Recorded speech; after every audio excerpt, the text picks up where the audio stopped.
Thomas Verlet a été condamné à 2600 € d'amende par la LDA pour incitation à la haine raciale, l'histoire d'un article relayé et supprimé par ta personne. Donc moi, personnellement, qui ai assisté au procès, j'ai vu qu'il n'y avait absolument rien contre toi. Donc j'ai eu un peu l'impression d'acharnement. D'ailleurs, la procureure, me semble-t-il, était hystérique. On avait presque l'impression qu'elle allait baver, mousser, etc. Et toi, tu avais l'air très très détendu. Donc raconte-nous un petit peu, et si tu as quelque chose à répondre à Monsieur Valls et à la LDH. Bon, sans rentrer dans le détail de l'affaire, déjà, on va partir du principe que j'ai été condamné pour un article que j'ai supprimé. Ok, donc j'ai pas écrit, j'ai supprimé un article qui me semblait être un article un peu pourri, donc voilà, je l'ai supprimé parce que bon, un article pourri, il n'a rien à faire sur mon site. Mais voilà, bon, j'ai été condamné. Bon alors, le procès, bon, c'était assez fandard parce que bon, mon avocat, Maître Viguier, a mis en lumière de mille et une façons qu'il n'y avait rien dans le dossier, quoi. Donc la procureure a chargé avec tous les stéréotypes qu'on colle aux gens comme moi. Donc oui, vous êtes un antisémite, procès d'intention, vous voulez exterminer une partie de l'espèce humaine, vous détestez les Noirs, les Arabes, enfin bref. Donc en gros, le tableau habituel, si tu veux, de type qu'on a classé à l'extrême droite, quoi. Donc déjà de 1, j'ai rien à voir avec l'extrême droite, je me suis jamais considéré comme de droite. Pour moi, les droitards sont un peu des bourgeois, donc bref, bon, je vais pas rentrer non plus dans ce débat-là, on en parlera un autre jour. Non, on va rester un peu sur le procès parce que le procès était vraiment extraordinaire, quoi. C'est-à-dire que, bon, d'abord, j'ai fait témoigner la personne qui était responsable du relais de l'article, ce qui me paraissait quand même assez important. Donc l'auteur, non pas l'auteur de l'article, mais celui qui l'a posté, donc est venu témoigner. Donc bon, je leur avais fait une petite surprise parce que je sais qu'ils aiment ça, les surprises. C'est des gens, ils aiment bien. Tu vois, on arrive, on prévient pas, on dit ah, on a un témoin qui s'est présenté tout seul. Donc, bon, il a le droit, c'est le droit français, donc voilà. Donc mon collègue se pointe et puis explique que moi j'ai rien à voir personnellement avec l'article qui a été posté et que j'ai fait mon boulot de directeur de publication, donc je l'ai viré. L'article a dû rester maximum 24 heures sur le site. Donc voilà, donc on a bien là quelque chose qui montre l'acharnement, parce que l'article est quand même toujours en ligne. Bon, sur un autre site, d'accord, mais ça, la justice française n'en a rien à foutre, d'accord. Voilà, ce qu'ils veulent, c'est me rentrer dedans. Alors pourquoi ils veulent me rentrer dedans? Parce que comme l'a dit, d'ailleurs il avait raison, l'avocat de la Ligue des droits de l'homme, je suis un politicien retors, qui maîtrise parfaitement son sujet, qui sait parfaitement où il veut aller, et qui je ne suis pas prêt de m'arrêter là. Bon, c'est vrai, il a raison, je ne suis pas prêt de m'arrêter là, parce que la Ligue des droits de l'homme et toutes ces officines maçonniques et sionardes, je leur pisse à l'arrêt. Donc effectivement, oui, c'est des gens qui nous dégueulent dessus depuis très très longtemps, et puis bon, voilà, c'est pas parce que les nouvelles générations, on va dire 90% des générations, enfin de la jeune génération actuelle est abrutie et n'a aucune conscience politique, que d'autres jeunes de ma génération n'en ont pas. Donc voilà, nous on a appris à lire, on a appris à étudier l'histoire, on a appris à faire des analyses, et puis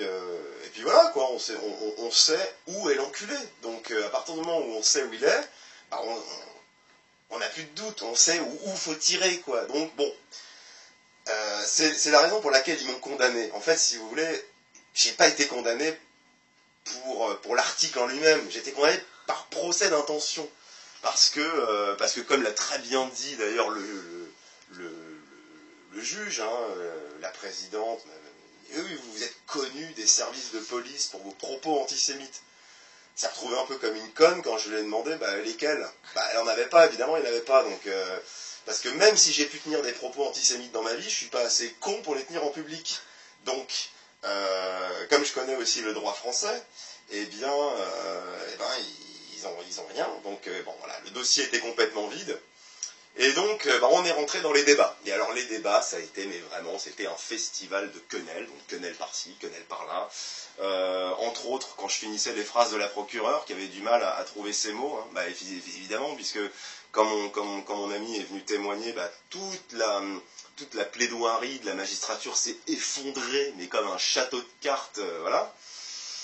Et donc, voilà, je finissais les phrases de la procureure, j'expliquais en long, en large et en travers que par exemple, ce qui était un des arguments des magistrats, c'était qu'en tant que directeur de publication du National émancipé, ils estiment que la modération en fait sur le site était assez mal faite. Alors bon, moi je leur ai donné un peu les stats quand même, parce qu'au niveau statistique, c'est quand même... Quand on est dans une société capitaliste, vous savez, hein, on aime les chiffres, hein, on aime les bilans, on aime les chiffres, tout ça. Hein. Donc moi j'ai fait un truc, j'ai dit bon, on va faire un calcul rapide. Sur le National émancipé, il y a eu plus de 11 000 articles de postés, d'accord, en 3 ans, 11 000 articles. Sur les 11 000 articles, il y en a un seul qui m'a conduit au tribunal. Et cet article, donc d'ailleurs a été supprimé, hein, comme je l'ai dit, et en plus de ça, il n'y a jamais eu aucun autre article. Si on fait une moyenne, on est dans le 0,001%, d'accord, de marge d'erreur. C'est pas mal. Je trouve qu'au niveau de la modération, il y a quand même... c'est honnête, quoi. Je veux dire, voilà. C'est...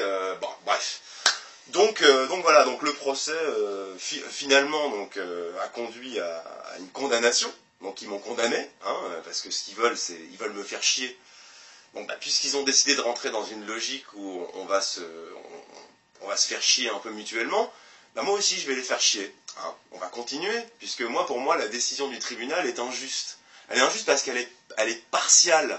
Elle défend les intérêts d'une communauté, d'une petite communauté qui nous emmerde, et puis qu'on emmerde aussi, hein, je veux dire, finalement quelque part on est chez nous, donc si on a envie de dire que un tel nous fait chier parce qu'il a des prises de position X ou Y, c'est ça la démocratie, non? C'est pas ça la liberté d'expression, tout ça, la liberté d'opinion.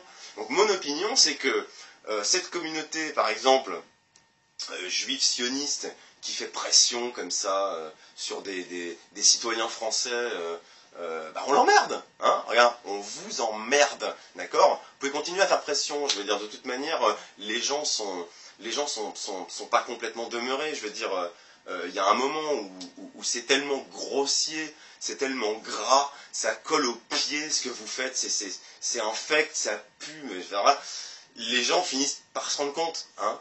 On en a d'ailleurs une preuve quand même assez significative. Moi, quand j'ai commencé à militer, je veux dire, la mouvance antisioniste n'était pas ce qu'elle est aujourd'hui. Grâce à Dieu, ça pousse, hein, comme dirait Hervé Ryssen, poussez les gars, poussez, hein, parce que ça marche. Donc voilà. Donc moi, ce que j'ai décidé de faire, sur les conseils de mon avocat, maître Damien Viguier, avocat exceptionnel, hein, je le dis au passage, on va faire appel. Parce qu'il n'y a pas de raison que ça marche que dans un sens. Ok, ils nous emmerdent, on va les faire chier encore un petit peu, on va faire monter la maillot. Je le dis clairement, c'est pas du tout dans l'espoir de voir la justice française triompher, hein, de voir la morale et les principes triompher. Non, c'est pas ça. C'est vraiment pour vous faire chier, comme on fait. Comme vous faites avec nous. Par principe, quoi. Voilà, c'est un principe, un peu comme les 1 euro, hein, que réclame la Ligue des droits de l'homme. Hein, la Ligue des droits de l'homme a demandé 1 euro symbolique, hein, pour cette condamnation en citation à la haine raciale. Vous pouvez vous les foutre au cul, les 1 euro. Je préfère les donner à un clochard que vous les donner à vous, quoi. Je veux dire, vous payez des costards à je sais pas combien, vous avez des subventions de partout, vous défendez soi-disant les droits de l'homme. C'est quoi les droits de l'homme? Les droits de l'homme, c'est aussi de dire, c'est aussi le droit de vous dire, vous, Ligue des droits de l'homme, mais que je vous emmerde. On vous aime pas. Pour nous, vous défendez pas les droits de l'homme. Pour nous, vous défendez des principes obscurs, d'accord? Je vais prendre un exemple que mon avocat avait très bien mis en lumière lors de l'audience. à savoir la Ligue des droits de l'homme, par exemple, combat les mutilations religieuses. Et ça, c'est antisémite. Vous combattez les mutilations religieuses. La circoncision, hein, qui est préconisée dans le judaïsme, c'est de la mutilation religieuse, on est d'accord. Donc à partir de ce moment-là, la Ligue des droits de l'homme peut avoir de temps en temps des positions antisémites. Hein. Donc bon, on peut aussi, si on rentre dans cette logique de police de la pensée et de procès d'intention, bah nous, on peut être amené à penser également que la Ligue des droits de l'homme pourrait défendre des fois des antisémites, quoi, hein, voilà. Alors, je me demandais aussi, parce qu'il me semble-t-il que c'était Manuel Valls qui était l'instigateur de cette plainte. Donc voilà, vous avez peut-être quelque chose à lui dire, à notre cher Valls national. Non, mais Manuel Valls, c'est simple. Moi, je pars du principe. Manuel Valls, comme l'a très bien démontré Emmanuel Ratier dans son bouquin sur Manuel Valls, c'est que le père Manu, il n'a pas toujours été pro-sioniste, hein, il n'a pas toujours porté la kippa, et il nous a pas toujours dit qu'il avait des liens indéfectibles avec Israël. Hein. Nous, on a des belles images de lui en train de planter un arbre pour la Palestine. Hein. Il était avec Euro-Palestine, il a traîné avec des gens qu'on connaît bien, comme Maria Poumier, par exemple. Hein.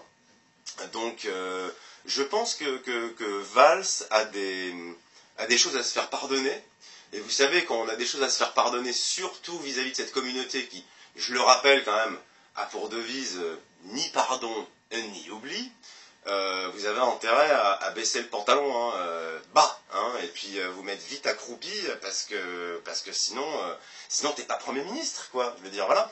Donc aujourd'hui qu'il est Premier ministre, Valls, déjà quand il était ministre de l'Intérieur et qui racolait déjà pour l'État d'Israël comme c'est pas possible, eh bien, il a demandé à la chienne de garde des Sceaux de me condamner, enfin de m'attaquer en justice, et donc voilà, qui a été chose faite. Hein, les esclaves obéissent toujours aux ordres. Et quand je parle d'esclaves, je parle pas forcément de Taubira. Hein. Valls est un esclave aussi. Hein, je veux dire, voilà. Ça reste quand même une pièce rapportée. Hein, je veux dire, par rapport aux sionistes, un sioniste, bon, oui, t'es gentil, Manu, hein, c'est bien, tu bosses bien, hein, mais tu restes une pièce rapportée. Je veux dire, voilà. Oublie pas qu'il te méprise quand même, hein, d'accord? Oublie pas ça. Mais bon, c'est ton problème, d'accord? Bon, voilà. Maintenant, Valls, pareil que la Ligue des droits de l'homme, on t'emmerde, et puis si tu veux m'attaquer en justice encore pour incitation à la haine raciale, ou pour n'importe quel autre motif, je veux dire, on n'en a rien à foutre, puisque de toute façon, on est rentré dans un combat face à votre système, et toi, tu fais partie d'un des représentants les plus comment dire, prostitués à ce système. Donc, si tu veux, voilà, on t'emmerde. Et puis c'est tout, c'est comme ça. Je veux dire, là, t'as réussi à me faire condamner. Mais déjà, de un, j'en ai rien à foutre. De deux, on va faire appel parce qu'on a envie de vous faire chier un petit peu. Et puis de trois, même si je suis condamné une seconde fois, pardon, je peux te dire que comme disait Mitterrand, quand il s'agissait de reconnaître la culpabilité de la France dans la déportation des Juifs, tu vas attendre longtemps, mon gars. Hein. Je veux dire, ou alors si je dois te payer, vraiment, je t'enverrai ça 10 centimes par 10 centimes, tu vois. Je veux dire, je te jetterai les pièces, tu sais, comme les punks à chiens, tu sais, qui font la manche dans la rue, tu vois, parce que tu mérites pas mieux, en fait. Tu n'es pas, tu ne mérites pas le respect de la France, tu ne mérites pas le respect du peuple français. T'es d'ailleurs pas français, ok? Manuel Valls, je te rappelle que t'es espagnol à la base, qu'en plus de ça, tu racoles pour une nation étrangère. Donc voilà, la France qui réfléchit, hein, je parle pas d'une autre partie de cette France qui malheureusement est un peu crétine, mais la France qui réfléchit t'emmerde, hein? Alors peut-être qu'aujourd'hui tu jubiles parce que tu portes des costards à 10 000 euros et que tu fais l'oligarque sur ton siège de Premier ministre. Pour l'instant, ce que j'aurais à te dire, puisque tu es un juif assimilé, comme dirait Eric Cartman, bien joué juif, mais on t'emmerde, d'accord? Tu sais pourquoi on t'emmerde? Parce que nous, dans 10 ans, on sera encore là. Toi, dans 10 ans, on t'aura oublié, mon gars. Donc, voilà, à la prochaine. On se retrouvera en appel.